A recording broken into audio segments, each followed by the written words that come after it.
Olá! Da última vez eu respondi a pergunta como organizar os meus conhecimentos dos livros da FUVEST. E eu falei dos 5 primeiros elementos estruturantes da narrativa e agora eu vou falar os outros 5. Eu sou Antônio Sampaio Doria, do Blogs e Livros.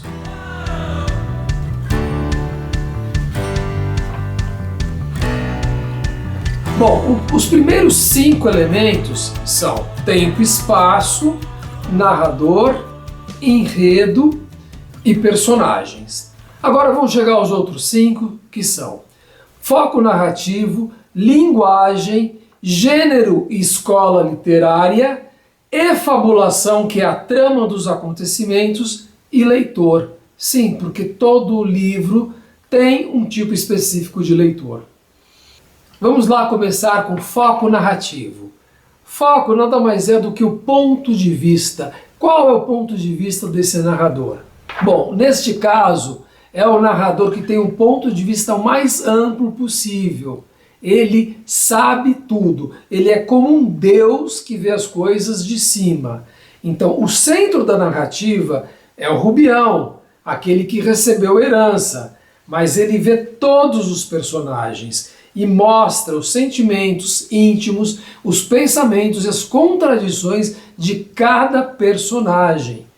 E ele sabe tanto que ele também sabe como é o leitor. Ele se dirige ao leitor falando das expectativas que o leitor tem em relação à obra. Então é realmente aquilo que a gente chama um narrador onisciente, intruso, porque ele se intromete na narrativa, inclusive fazendo comentários à parte sobre o que está acontecendo. Que linguagem que ele utiliza? Bom, você pode achar difícil, mas na época era uma linguagem fácil, direta, objetiva, inclusive coloquial às vezes, por isso tem diálogos. Então não tem muito segredo nessa linguagem, mas, é claro, ele também usa metáforas e faz digressões. O que são digressões?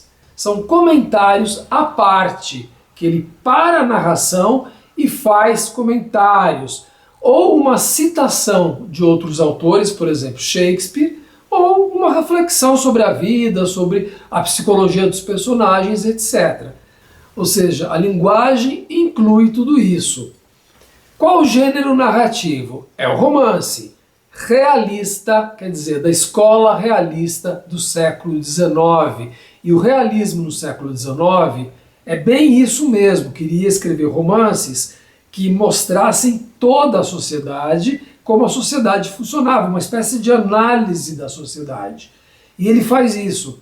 Agora, como se costuma dizer, o gênio de Machado de Assis vai além da escola literária do realismo, mas é realista. Finalmente, o 9, que é a efabulação. Bom, aqui é a trama dos acontecimentos. O interessante não é que eu faça, que eu conte a efabulação. O mais interessante é que você faça, que você leia o livro, ou que você leia o resumo, mas que você faça o resumo da história, porque assim você vai memorizar muito mais.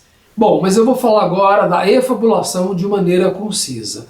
O Rubião, que cuidava do seu amigo e filósofo, Quincas Borba, tinha expectativa de receber alguma coisa, mas recebe toda a herança, uma fortuna. Só que ele tem que cuidar do cachorro chamado Quincas Borba. Então ele resolve ir para o Rio de Janeiro. E no trem ele já conhece Cristiano Palha e Sofia.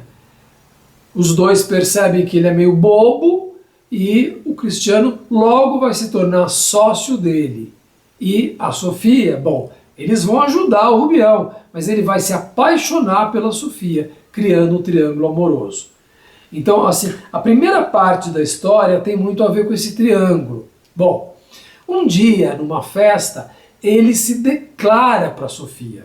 E ela, assustada, não sabe o que falar. Mas em seguida, depois que ele vai embora, ela conta para o marido o que aconteceu.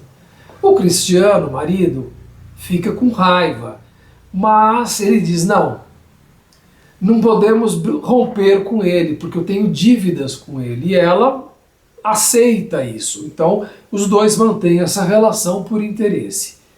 Mas o Rubião fica um tempo sem aparecer na casa deles, e um dia o Cristiano vai à casa dele. Quando ele chega lá, existe um outro homem ali. E ele chega a ficar com raiva, com vontade de dar um soco no Rubião por causa do ciúme, né? Por saber que ele se declarou a mulher dele, mas de repente Rubião diz, não, eu pretendo ir embora do Rio de Janeiro. E ele já fica assim. Até porque tem um outro homem ali, ele sente assim que ele está ficando para trás, porque esse homem está ficando amigo do Rubião. Bom, então ele não briga, ele mantém a relação com o Rubião. E aí que eu falei de outro homem, sim, existem outros personagens que ficam amigos do Rubião e vão pedindo dinheiro para ele. Vão lá almoçar na casa dele. Esse outro que estava na casa dele era o Camacho, um cara que tinha pretensões políticas e tinha um jornal. Então ele pediu para o Rubião ser sócio nesse jornal. Quer dizer, era todo mundo tentando pegar o dinheiro dele de alguma forma. E aí entram outros personagens na história que vão tornar essa história mais complexa. Vem para o Rio de Janeiro uma prima da Sofia, mora na casa dela, que chama Maria Benedita. E tem também um rapaz chamado Carlos Maria, que era muito bonito e muito galanteador e tal. E aí tem uma festa. E nesta festa, na casa da Sofia, a Sofia dança muito com Carlos Maria. Rubião fica com muito ciúme e a Maria Benedita fica olhando para aquela dança com muita atenção. E no fim da noite, Cristiano fica com ciúme da Sofia, porque ela ficou dançando a noite inteira com aquele cara. Então a história já mudou aí. E com esta Maria Benedita, o Cristiano pensa em sugerir que ela se case, ou melhor, que ele, Rubião, se case com ela, Maria Benedita. Ele fala isso para Sofia, ela concorda, mas na verdade ela fica com um pouco de ciúmes. Por quê? Porque ele era apaixonado por ela, então ela também não queria abrir mão disso tão fácil, mas concorda com a ideia. E ele chega a sugerir para o Rubião que case com Maria Benedita. E ele fica pensando naquilo, mas ele fala, não, eu não posso casar, não penso em casar. Não. Lembrando que ele ainda gostava de Sofia. E aí que vem um acontecimento também importante.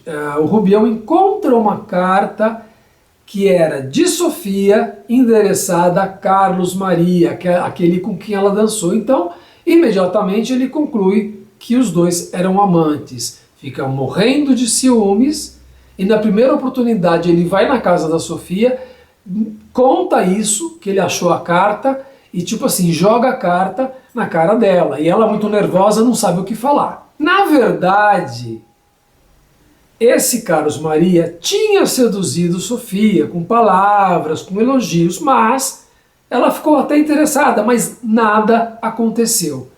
E esta carta foi um mal-entendido, que ele pegou uma carta que tinha um outro motivo. E aí vem a notícia, depois de um tempo, que Carlos Maria e Maria Benedita vão se casar.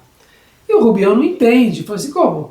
Ele achou que eles eram amantes. Com isso ele percebe que ele tinha se enganado, até a Sofia tem a oportunidade de dizer para ele que aquilo foi um mal-entendido da carta, e ele volta a gostar muito da Sofia. Mas aí o Cristiano rompe a sociedade com o Rubião. Por quê? Porque ele já tinha ganhado dinheiro, o Rubião já dava alguns sinais de loucura e gastava muito, então ele não queria problema, ele já desfez a sociedade. Mas mantiveram o contato com Rubião. E Rubião sempre dava presentes caros para Sofia, por exemplo, joias, que ela aceitava. Mas um dia acontece uma coisa totalmente inusitada. Ele encontra a Sofia, Rubião encontra a Sofia, aí ela vai pegar uma carruagem, sebe, como se chamava, e ele entra com ela. E ela fica apavorada, porque ele não poderia entrar ali com ela. O que as pessoas iam pensar? E ela fica assim. Todo mundo já estava dizendo que ele estava um pouquinho assim, meio louco, ela não sabe o que fazer. Mas ele começa a falar como se já tivesse um caso com ela. E vai falando do caso dos dois, da história dos dois, que ele é apaixonado, e ela muito assustada. E diz, mas o que é isso? O que você está falando? Bom, nessa altura, o Rubião já achava que ele era Napoleão, ele já acreditava que ser o próprio Napoleão, para você ver como a loucura dele foi progredindo. Então, até que chegou uma hora que ele saiu ali da carruagem e tudo bem. Só que esta notícia da loucura dele se espalhou por toda a cidade. E como a essa altura ele já estava sem dinheiro, ficando sem dinheiro, os amigos todos começaram a abandoná-lo. Bom, aí as pessoas falaram, vamos interná-lo. O Cristiano e a Sofia não tinham muito interesse, mas ok, como eles eram conhecidos, eles até fizeram com que ele fosse internado. Ele foi internado, de repente, passou um tempo, ele foge desse hospital que ele estava, pega o cachorro Quincas Borba e volta para Minas Gerais, Barbacena. E lá ele fica delirando, pega a chuva, pega uma pneumonia e morre. E alguns dias depois, o cachorro Quincas Borba também morre. Então a história é essa. As conclusões, as ideias, isso já é outra coisa. Eu estou falando da efabulação. E o último elemento é o leitor. Veja, cada livro pede um tipo de leitor. E neste livro é curioso, porque o narrador se dirige ao leitor e principalmente à leitora. Então ele dá a entender que essa leitora é alguém que quer saber exatamente o que vai acontecer com os personagens. Sabe aquele tipo de romance que você fala, quem vai ficar com quem? E ele brinca com isso. Então o público a que se destina é esse, aquele público feminino que gostava de ler romances e traições, namoros e tal. Mas ele também ironiza isso, porque ele fala outras coisas que não tem nada a ver com isso, ele faz reflexões que não tem nada a ver com isso. Então, se por um lado este narrador fica muito próximo do leitor, é muito cúmplice do leitor, ele também fica distanciado, fica irônico. É Machado de Assis, né, que fica próximo e ao mesmo tempo distante. Aí estão os 10 elementos. Isso tudo é uma espécie de resumo, um material que você pode usar para revisões, para fazer vestibulares, fazer simulados e testes em geral. Então volte sempre aqui, que eu vou continuar fazendo materiais e estou preparando o meu curso. Logo, logo eu vou lançar esse curso online. Fique de olho. Vai anotando, vai construindo o seu conhecimento. Eu sou Antônio Sampaio Doria, do Blogs e Livros. Até lá!